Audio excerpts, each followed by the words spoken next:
out and they're saying, I'm only here because of affirmative action. Yeah, we know. You do not have the brain processing power to otherwise be taken really seriously.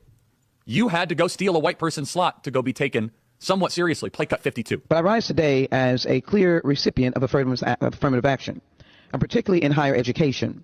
I may have been admitted on affirmative action, both in terms of being a woman and a woman of color, but I can declare that I did not graduate on affirmative action. This is my personal story. I hear because of action affirmative. She can't even say that. We know.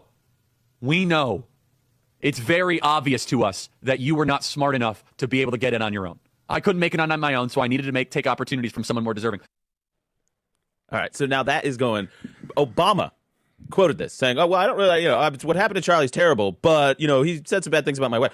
Christopher Hitchens said that. Yeah, no, it's not even. We don't even have to go to Hitchens. We can go to Michelle Obama herself in her memoir. Basically says, my school guidance counselor said I didn't have the test scores and grades to get into Princeton, right. And she's like, "But I got in on the strength of my essay."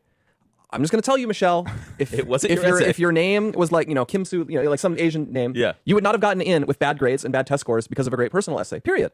Yeah. And I have to say, Charlie was right. They don't have brain processing power. And everybody that believes that he's a racist or that he said something untoward don't have brain processing power either, including Barack Obama. But these people, they're not being honest with us. That's not how, in my opinion, how Barack Obama really feels on the inside. He has to say that to capitulate to this ideology that he's supporting the black man. They know exactly what Charlie Kirk is saying. They know exactly because they were saying that they were affirmative action hires, and because of affirmative action, all of those things are the reason why they got hired. We know for a fact. And if they're mad at Charlie, they should be mad at Joe Biden, because Joe Biden said he put Ketanji Brown Jackson in a bad situation. That fool could have just simply said, I'm going to hire the best, or I'm going to appoint the best Supreme Court justice I can, the smartest and brightest that we've ever did, and picked a black woman. But instead, that old decrepit man said, I'm going to pick a black woman.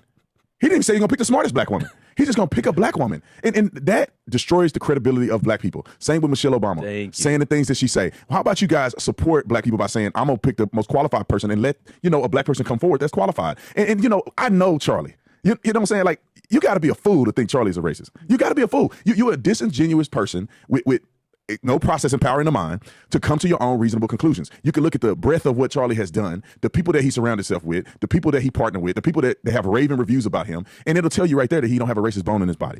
Well, I mean, not to mention, you've seen this, I've seen this, like how many people that he didn't care about what color your skin you had, he cared about the ideas you had. Right. And it's like, I just have seen, in my mind's eye, I can see all these instances of Charlie just like hugging, embracing, laughing with people of all backgrounds and colors. Because you know what? They agreed on the most important stuff, and they probably were Christians. So